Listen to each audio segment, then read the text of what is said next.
Hello students, आज हम एक बहुत ही अच्छा और बहुत ही इम्पॉर्टेंट क्वेश्चन डिस्कस करेंगे जो कि बेस्ड है एम्पियर सर्किटल लॉ पर। यहाँ पर डायग्राम है, पहले इस क्वेश्चन को समझते हैं। Current I naught is flowing through a bent wire A B C D. ये आपका बेंट वायर है ए बी सी डी, इसमें से आपका करंट फ्लो हो रहा है I not in Z X plane. ये जो वायर है ये जेड एक्स प्लेन में है। Then what is the value of B dot D L, line integral और मैग्नेटिक फील्ड निकालनी है आपको क्लोज लूप में। लूप दिया हुआ है पी क्यू आर एस, ये आपको लूप दिया हुआ है पी क्यू आर एस, और ये किस प्लेन में है? ये एक्स वाई प्लेन में है। तो आपको बताना है जो यहाँ पर वायर दिया हुआ है, इस वायर के कारण इस लूप के अंदर, इस लूप के लिए बी डॉट डी एल की वैल्यू निकालनी है। इस लूप के लिए बी डॉट डी एल की वैल्यू निकालनी है। तो बड़े ध्यान से समझिए, यहाँ पर तो 2D में डायग्राम दिया हुआ है, हमने इस डायग्राम को 3D में बना लिया। तो बड़े ध्यान से देखो, ये पी क्यू आर एस, ये पी क्यू आर एस, तो इसका मतलब ये जो प्लेन है हमारा, ये वाला प्लेन, ये हमारा एक्स वाई प्लेन हमने बांध लिया है। मतलब ये जो लूप है ये एक्स वाई प्लेन में है। साथ साथ में ये जो एक्सिस है ये जेड एक्सिस है, और हमने जो वायर बनाया वो वायर देखिए ऐसा बनाया, ये हमने वायर बना लिया। बड़े ध्यान से समझ लीजिए, ये जो प्लेन है ये हमने यहाँ बना लिया है, P Q R S plane. ये एक्स वाई प्लेन में है, तो देखिए ये एक्स एक्सिस और ये Y axis, X Y plane में बना लिया। साथ साथ में जो आपका वायर था, ये जो वायर था ये जेड एक्सिस के पैरेलल था और यहाँ से आ रहा था। देखिए जेड एक्सिस के पैरेलल हमारा ये वायर हो गया और ये इस प्रकार से बन रहा है। इसका मतलब बड़े ध्यान से समझिए कि जो ये वायर है ये इस लूप के अंदर से क्रॉस नहीं हो रहा है। तो ये डायग्राम को अंडरस्टैंड करने के बाद ही हम इसको कंटिन्यू करेंगे। ये लूप, इस लूप के लिए हमको बी डॉट डी एल निकालना है, P Q R S, B dot D L इस लूप के लिए निकालना है। लेकिन जो एक करंट कैरिंग वायर है, ये करंट कैरिंग वायर इस लूप से पास नहीं हो रहा है। अभी तक अगर हम एम्पियर सर्किटल लॉ देखेंगे तो टोटल ये क्या होता था, B dot D L is equal to क्या होता था, mu naught times of I, जो कि ये आई होता था, ये इस लूप के अंदर से पास होने वाला करंट था, the current piercing the loop. लेकिन अभी क्या है, अभी ये करंट इससे पियर्स नहीं हो रहा है। तो अब देखिए कैसे इसको सॉल्व करते हैं। सो प्रॉब्लम को सॉल्व करने से पहले स्टूडेंट्स हम थोड़ा सा आइडिया लेते हैं कि एम्पियर सर्किटल लॉ क्या होता है। तो बी डॉट डी एल, सबसे पहले देखिए बी डॉट डी एल का मतलब क्या है। देखिए ये क्लोज लूप इंटीग्रेशन है, तो बी डॉट डी एल का मतलब होता है line integral of magnetic field for close loop. किसी भी लूप के लिए line integral B dot D L, इसका मतलब इस लूप में कहीं ना कहीं मैग्नेटिक फील्ड भी होगी, प्रेजेंट होगी, डी एल लेंथ होगी। तो बी डॉट डी एल एक क्वांटिटी है जिसको हम कहते हैं line integral of magnetic field. और अगर जैसे कि ये है, ये बी डॉट डी एल, तो line integral of magnetic field. और अगर यहाँ पर आप एक सर्कल बना देंगे बी डॉट डी एल, तो ये हो जाएगा line integral of magnetic field for close loop. अब एम्पियर सर्किटल लॉ के अनुसार क्या है कि आप B dot D L, line integral of magnetic field for close loop निकाल सकते हैं अगर आपको करंट पता हो उस लूप में से कितना करंट पियर्स हो रहा है, मतलब ऐसे करंट जा रहा है, पास हो रहा है, इस प्रकार से निकाल सकते हैं। तो एम्पियर सर्किटल लॉ की मदद से हम बी डॉट डी एल की वैल्यू निकाल सकते हैं। लेकिन वो कैसे निकाल सकते हैं? तो B dot D L close loop के लिए होगा mu naught times of I. यहाँ पर आई का मतलब क्या बोला गया है, current penetrating the plane of loop. लेकिन खास बात यह है कि जो ये आई होना चाहिए ये या तो करंट इन इनफाइनाइट वायर होना चाहिए या current in any branch of close loop होना चाहिए। ये कंडीशन है एम्पियर सर्किटल लॉ की।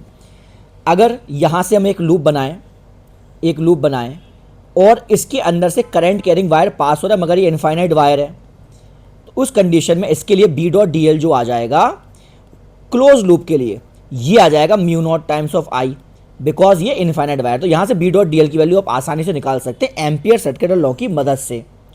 साथ साथ में दोबारा एक लूप बनाइए आप, और इस लूप में एक वायर तो पास हो रहा है, लेकिन ये वायर किसका पार्ट है? ये वायर एक लूप का पार्ट है। उस कंडीशन में भी हम निकाल सकते हैं बी डॉट डी एल इस लूप के लिए, वो आ जाएगा म्यू नॉट टाइम्स ऑफ आई के बराबर। लेकिन जो ये क्वेश्चन है, इस क्वेश्चन के अंदर जो करंट है, ना तो ये करंट किसी इनफाइनाइट वायर का पार्ट है, ना ही जो ये करंट है ये किसी क्लोज लूप का पार्ट है। सो ये तो श्योरिटी हो गई कि इस क्वेश्चन के अंदर हम एम्पियर सर्किटल लॉ नहीं लगा सकते। अब देखिए ध्यान से कैसे सॉल्व करेंगे इसको। तो यहाँ पर हमने दो डायग्राम बनाए, वही जो अभी आपने बताया उसमें कि ampere circuital law, ampere circuital law कब वैलिड होता है एम्पियर सर्किटल लॉ? या तो जो क्लोज लूप है, इस क्लोज लूप से आपका जो करंट है वो इनफाइनाइट वायर में पास हो रहा हो और वो भी साथ साथ में करंट पेनिट्रेट कर रहा हो, इस लूप के एरिया को पेनिट्रेट कर रहा हो। तो ये देखो पहला केस, इसमें एम्पियर सर्किटल लॉ वैलिड हो जाएगा। साथ साथ में देखिए लूप तो है, इस लूप में से जो करंट पास हो रहा है वो करंट एक दूसरे क्लोज लूप का पार्ट है। दोनों केस में एम्पियर सर्किटल लॉ वैलिड होगा और इन दोनों ही केस में जो closed loop integration of B dot D L होगा वो आएगा mu naught times of I for loop P Q R S. ठीक है, बी डॉट डी एल का मतलब हो गया line integral of magnetic field. अगर यहाँ पर एक सर्कल बना देंगे तो हो जाएगा line integral of magnetic field for close loop, और फॉर क्लोज लूप के लिए ही हमारा एम्पियर सर्किटल लॉ वैलिड होता है। तो अब यहाँ पर तो वैलिड नहीं है एम्पियर सर्किटल लॉ, तो कैसे सॉल्व करते हैं? तो इसको हम तोड़ते हैं। देखिए कैसे, यहाँ पर हमने क्या किया, जो हमारी प्रॉब्लम थी उसको हमने दो पार्ट में तोड़ा। कैसे? तो देखिए प्रॉब्लम तो ये थी कि हमारा एक लूप था, तो हमने माना कि ये जो करंट है ये किसी करंट कैरिंग लूप का पार्ट है, करंट ऐसे फ्लो हो रहा है, लेकिन ये वाली इस वाली ब्रांच में करंट नहीं था, तो हमने इसको यहाँ ऐसे जोड़ भी दिया करंट। बड़े ध्यान से समझिए, यहाँ से हमने ये जो ब्रांच थी हमारी, ये लूप था ऐसा, इस लूप में हमने माना कि करंट जो है वो ऐसे मूव कर रहा है, ऐसे फ्लो हो रहा है, ऐसे इस प्रकार से फ्लो हो रहा है करंट। लेकिन एक्चुअल में क्या था, ये वाली ब्रांच में करंट नहीं था, तो हमने इसमें अपोजिट में एक करंट और जोड़ दिया, ऐसे जो करंट जा रहा है इस प्रकार से जा रहा है। तो हमारे दो सिस्टम हो गए, एक तो ये सिस्टम हो गया कंप्लीट लूप वाला, कंप्लीट लूप का करंट, और दूसरा इस लाइन चार्ज इस वायर के अंदर भी करंट हो गया। तो वही हमने यहाँ पर बनाए हैं दोनों डायग्राम। पहला डायग्राम है कि ये आपका पी क्यू आर एस जो लूप है, इसमें से करंट फ्लो हो रहा है। यहाँ पर आप एम्पियर सर्किटल लॉ लगा पाएंगे। रीज़न क्या है इसका? बिकॉज जो करंट है वो कंप्लीट लूप में फ्लो हो रहा है, तो यहाँ पर हमने एम्पियर सर्किटल लॉ लगा लिया। लेकिन एक्चुअल में जो प्रॉब्लम थी उसमें इस ब्रांच के अंदर तो करंट जीरो था, तो हमने क्या किया, इसको जोड़ दिया किसके साथ, एक रिवर्स करंट के साथ। रिवर्स करंट भी हम फ्लो करा रहे हैं, लेकिन जो इस वायर की लेंथ ली गई है, ये ली गई है हमारी एल के बराबर लेंथ ली गई है। तो यहाँ पर एम्पियर सर्किटल लॉ वैलिड नहीं है, एम्पियर सर्किटल लॉ यहाँ पर वैलिड नहीं होगा, बिकॉज ये जो वायर है इसकी लेंथ फाइनाइट है। सो अब हम यहाँ पर सॉल्व करते हैं, यहाँ से बी डॉट डी एल की वैल्यू निकालेंगे और यहाँ से बी डॉट डी एल की वैल्यू निकालेंगे, और दोनों को जब ऐड करेंगे तो हमारा आंसर आएगा। इस वाले केस में तो हम आसानी से एम्पियर सर्किटल लॉ लगा पाएंगे, बट इस वाले केस के लिए हमको बी डॉट डी एल की वैल्यू निकालनी पड़ेगी, और वो भी कैसे निकालनी पड़ेगी, इंटीग्रेशन की अप्रोच से निकालनी पड़ेगी। तो हम सॉल्व करते हैं। देखिए पहला केस लेंगे हम, तो पहला केस देखिए पी क्यू आर एस, तो ये करंट बाहर की साइड आ रहा है, करंट देखिए बाहर की साइड आ रहा है, और जो लूप है वो पी क्यू आर एस ऐसा लूप है, पी क्यू आर एस। तो जो करंट है ये जो मैग्नेटिक फील्ड क्रिएट करेगा वो इस लूप के अलोंग ऐसी क्रिएट करेगा, इसकी मैग्नेटिक फील्ड इस डायरेक्शन में आएंगी ऐसी। इसका मतलब हुआ कि B एंड DL के बीच में जो थीटा एंगल आएगा वो 0 डिग्री का आएगा। देखिए B यहाँ पर है, यहीं पर ही DL है, तो जो एंगल आ रहा है वो theta is equal to 0 degree आ रहा है। इसका मतलब हुआ कि जो B डॉट डी एल की वैल्यू आएगी इस लूप के अंदर वो पॉजिटिव आनी चाहिए। तो यहाँ पर हम सॉल्व करेंगे, तो देखिए P Q R S loop का डायरेक्शन हम ऐसा बना लिया, और ऐसे ही हमारा मैग्नेटिक फील्ड का डायरेक्शन सब जगह है, बी और बी। तो अब डायरेक्टली एम्पियर सर्किटल लॉ लगाएंगे तो बी डॉट डी एल क्या आ जाएगा, mu naught times of I आ जाएगा। तो हम लिखेंगे B dot D L closed loop integration for loop P Q R S is equal to mu naught times of I. Reason क्योंकि यहाँ पर हम एम्पियर सर्किटल लॉ लगा सकते हैं, तो यहाँ से तो हमको पता चल गया म्यू नॉट इंटू आई। नाउ आप सेकंड केस देखेंगे। नाउ अब इस डायग्राम में जब हम देखेंगे तो यहाँ पर एम्पियर सर्किटल लॉ तो लगेगा नहीं, जो एम्पियर सर्किटल लॉ है वो तो लगेगा नहीं, तो हमको क्या करना पड़ेगा, बी डॉट डी एल की वैल्यू इंटीग्रेशन से निकालनी पड़ेगी। अब देखिए बी डॉट डी एल की वैल्यू निकालनी है हमको, क्लोज लूप की अभी बात नहीं चल रही है। तो देखिए कैसे करेंगे, ये वायर है, ये वायर मैग्नेटिक फील्ड क्रिएट करेगा, और जो ये वायर मैग्नेटिक फील्ड क्रिएट करेगा वो देखिए, तो यहाँ से इसका जो है टॉप व्यू हमने यहाँ पर बनाया, तो देखिए करंट अंदर की साइड जा रहा है, तो यहाँ पर कोई भी पॉइंट है, हमने क्या किया, ये जो लूप है ना, इस लूप में किसी भी छोटी सी लेंथ पर हमने बी डॉट डी एल निकाला है, ये बी डॉट डी एल इस लेंथ पर निकाला है। तो ऐसे ही हमने क्या किया, यहाँ से एक्स पर गए, एक्स दूरी पर जाकर एक स्ट्रिप ली छोटी सी, वो dx लेंथ की स्ट्रिप ली, और इस dx लेंथ की स्ट्रिप पर हमने निकाला b डॉट dl की वैल्यू। अब dl की जगह dx हो जाएगा यहाँ पर। सो यहाँ पर जो मैग्नेटिक फील्ड की वैल्यू है, पहले हमको db वैल्यू निकालनी पड़ेगी। उसके बाद क्या करेंगे, db into D L into cos theta integration करना पड़ेगा। साथ साथ में आप देखेंगे तो मैग्नेटिक फील्ड और dl, क्योंकि हमको p से चलना है, पी क्यू आर एस हमको निकालना है, b डॉट डी एल। सो dx हमने इस डायरेक्शन तो लिया है, लेकिन हमको नेगेटिव लेना पड़ेगा। मैग्नेटिक फील्ड ये क्रिएट कर रहा है इस डायरेक्शन में, बट हमको पी क्यू आर एस में जो dl लेना पड़ेगा वो अपोजिट डायरेक्शन में लेना पड़ेगा। Magnetic field clockwise, P Q R S हमारा एंटी क्लॉकवाइज। सो b की वैल्यू यहाँ पर है, तो एक्चुअल में dx की वैल्यू यहाँ आनी चाहिए। dx की वैल्यू हमने इंटीग्रेशन के लिए हमने इसको अपोजिट ले लिया है, db। So as magnetic the direction of magnetic field lines, ऐसा है direction of magnetic field lines, and the direction of P Q R S are opposite. So जो b डॉट डी एल की value यहां पर आएगी वो negative ही आनी चाहिए। सॉल्व कैसे करेंगे, यहां पर x पर जाकर dx वेक्टर हमने लिया, तो dx और dv के बीच में एंगल थीटा आ गया। सो यहां से जो b डॉट डी एल की वैल्यू आएगी ये आएगी b dv, यहां से लिखना पड़ेगा, into D x into cos theta तो आएगा, लेकिन नेगेटिव साइन के साथ आएगा। ये आएगी आपकी b डॉट डी एल की वैल्यू। उसके लिए dv की वैल्यू निकालनी है, तो यहां से हम x पर गए, dx का एक हमने स्ट्रिप ली, और यहाँ पर मैग्नेटिक फील्ड निकाली dB। कैसे निकालेंगे मैग्नेटिक फील्ड देख लीजिए। तो ये फॉर्मूला होता है dB का, mu naught I upon 4πd। एक अगर वायर है, उस वायर से कोई पॉइंट है d दूरी पर, तो यहाँ से दो एंगल हम लेते हैं, θ1, ये लेते हैं हम θ2 एंगल। तो यहाँ पर जो मैग्नेटिक फील्ड आती है वो आती है mu naught I upon 4πd sine θ1 plus sine θ2। यही लॉजिक हम लगाएंगे इस पॉइंट पर मैग्नेटिक फील्ड निकालने के लिए। देखिए कैसे निकालने के मैग्नेटिक फील्ड, ये सब देख लीजिए आप। एक्स पर जाकर डी एक्स स्ट्रिप ली है तो एंगल थीटा है, और ये dB जो होगा वो 90 डिग्री का यहाँ से एंगल बनाएगा। अब इसको हम सॉल्व करते हैं। तो ये तो डायग्राम आपने ऑलरेडी देख लिया है। यहाँ से देखिए ये दोनों डायग्राम सेम है, ये टॉप व्यू है। तो यहाँ से हमने एक लाइन ड्रॉ करी, ये लाइन को हम लिख देते हैं d, ये लाइन d के बराबर है। इस पॉइंट से दो लाइन हम ड्रॉ करेंगे दोनों एक्सट्रीम एंड्स पर, तो सिमेट्री से दोनों एंगल हमारे, देखिए θ1 θ2 हमने मान लिया इसको। ये पॉइंट और ये पॉइंट सेम है।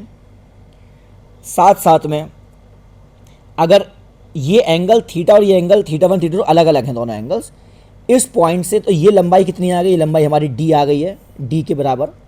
दो लाइंस ड्रॉ करी, एक एक्सट्रीम पर दूसरे एक्सट्रीम पर हमने दोनों लाइन ड्रॉ करी, और ये एंगल मेजर कर लिए θ1 एंड θ2। नाउ dB की वैल्यू कितनी है, mu naught I upon 4πd sine θ1 plus sine θ2। d की वैल्यू, अब देखिए d की वैल्यू तो एग्जैक्ट रहेगी वही की वही हमारी। अब यहाँ पर θ1 एंड θ2 सेम रहेंगे। उसका रीज़न क्या है, उसका रीज़न ये है क्योंकि सिमेट्री है, ये सिमेट्री है तो दोनों एंगल्स आपके सेम रहेंगे। इसके अलावा कुछ टर्म्स हमको देखने पड़ेंगे, जैसे कि यहाँ देखिए आप, हम चाहते हैं कि जो d है, d का टर्म ना आए जबकि l का टर्म आए, बिकॉज उसकी डायमेंशंस दो दे रखी है, l/2 दे रखी है। तो ये जो ट्राइंगल है, ये ट्राइंगल, इस ट्राइंगल में अगर आप देखें तो d cos theta is equal to l/2 दिया हुआ है, d cos theta is equal to l/2। So यहाँ से हमको पता चल गया कि l/2 sec theta is equal to d आ गया आपका, l/2 sec theta is equal to d आ गया। तो पहली इक्वेशन तो हमारी ये आ गई, l/2 sec थीटा d, तो यहाँ हम सब्स्टिट्यूट करेंगे d की वैल्यू इधर पर। दूसरी अगर आप देखेंगे तो इसी ट्राइंगल से आप देखिए तो x, यहाँ से देखेंगे x divided by l/2 is equal to tan theta आएगा। सो यहाँ से x की वैल्यू आएगी l/2 tan थीटा के बराबर। तो ये दूसरी इक्वेशन आ गई, x is equal to l/2 tan theta. और यहाँ से हम थीटा की वैल्यू, साइन थीटा की वैल्यू निकाल सकते हैं। यहाँ जो साइन थीटा की वैल्यू आएगी, साइन थीटा ये आ जाएगी परपेंडिकुलर पर हाइपोटेनियस।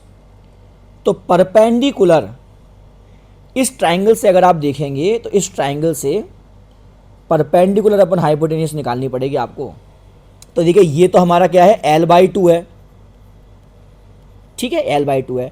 तो ये हो जाएगा L/2 डिवाइडेड बाय, साथ साथ में हाइपोटेनियस, तो ये हो जाएगा d² प्लस L²/4 का अंडर रूट। देखिए ये L/2 परपेंडिकुलर, ये आपका हो जाएगा हाइपोटेनियस, तो इसकी लंबाई कितनी हो जाएगी L²/4 प्लस d² के अंडर रूट के बराबर हो जाएगी। ये सब हम वैल्यू सब्सिट्यूट करते हैं dB की वैल्यू निकालने के लिए।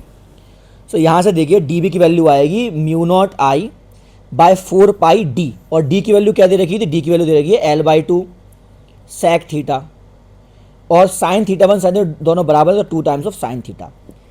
इसके बाद हम सॉल्व करेंगे तो μ0I/2πL sec थीटा, बिकॉज ये 2 से 2 कैंसिल हो गया यहाँ से, फिर होगा 2 टाइम्स ऑफ साइन थीटा की वैल्यू ऑलरेडी हमने निकाली L/2 divided by d² plus L²/4। Further solve करेंगे तो यहाँ से देखिए ये 2 यहाँ पर आ जाएगा, 2 यहाँ से हटा देंगे तो L/2 कैंसिल हो जाएगा, तो यहाँ बचेगा μ0I/2π sec theta 1/d² plus L²। लेकिन यहाँ पर d = L/2 sec थीटा है, तो सब्सिट्यूट दोबारा से करिए, तो इस d² की जगह L/2 sec थीटा रखेंगे जब, तो μ0I/2π sec theta 1/L²/4 sec² theta plus L²/4। यहाँ से L²/4 को बाहर लेंगे तो L/2 आ जाएगा, μ0I/2π sec theta L/2 sec² theta plus 1। अब ये प्योरली मैथमेटिक्स है।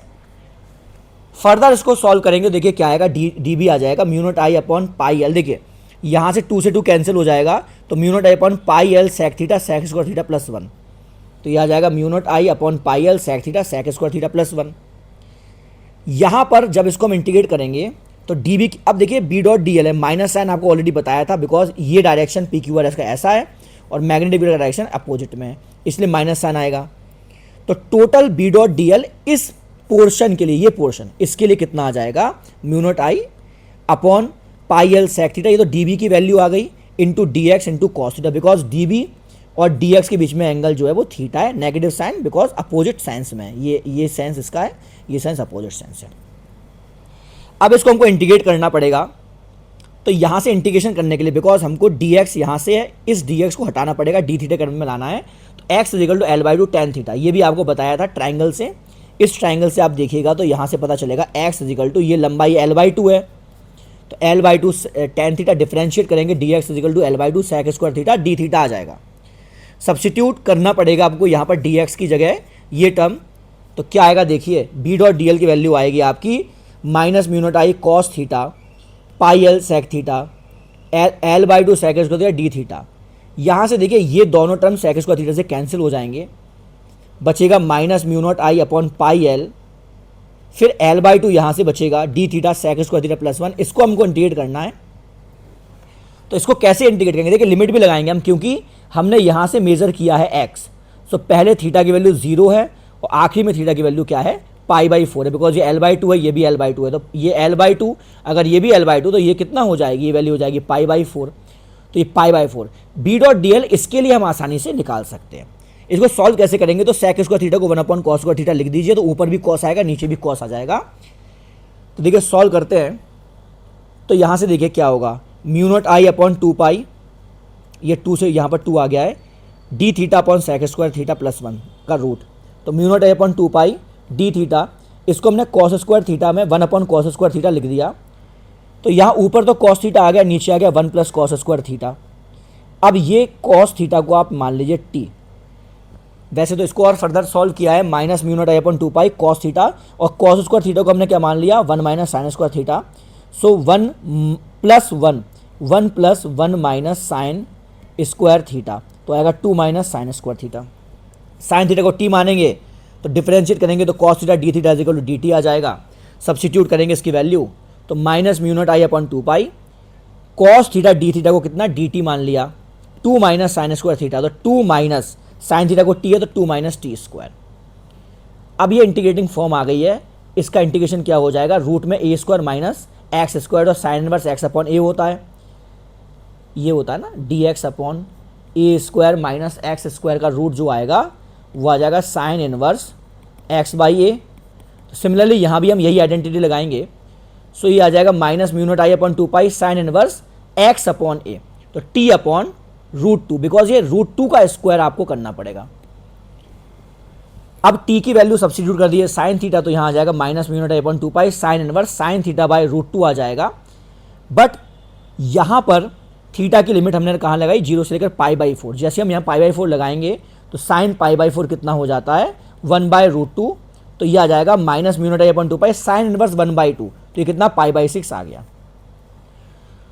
तो अब देखिए एक पोर्शन के लिए जो बी डॉट डी एल की वैल्यू आई वो आई म्यू नॉट आई अपॉन 12, लेकिन ऐसे कितने 1 2 3 4 5 6 7 8 पोर्शन है, तब जाकर एक कंप्लीट लूप बनेगा। तो total P Q R S के लिए बी डॉट डी एल की वैल्यू कितनी आ जाएगी 8 times of B dot D L for 1 portion. तो यहाँ कितना आ जाएगा, यहाँ 2 आ जाएगा, यहाँ 3 आ जाएगा, तो माइनस 2 बाई 3 म्यू नॉट आई। ये आ गया आपका बी डॉट डी एल की value without ampere circuital law. अब दोनों हम जोड़ेंगे जब, तो इस वाले पोर्शन यहाँ पर एम्पियर सर्किटल लॉ लगाया तो कितना आ गया म्यू नॉट आई, यहाँ पर इंटीग्रेशन से किया तो कितना आ गया माइनस 2 बाई 3 म्यू नॉट आई। अब दोनों को जब जोड़ेंगे तभी हमारा आंसर आ पाएगा। तो दोनों को जोड़ा हमने तो mu naught I minus 2 by 3 mu naught I, तो यहाँ से आ गया 1 बाई 3 म्यू नॉट आई, और यही हमारा आंसर है। ये बहुत अच्छा क्वेश्चन है और ये एडवांस के व्यू पॉइंट से आपको इसको स्टडी भी करना है और ऐसे और क्वेश्चंस को आपको करने की कोशिश करनी है। Thank you students.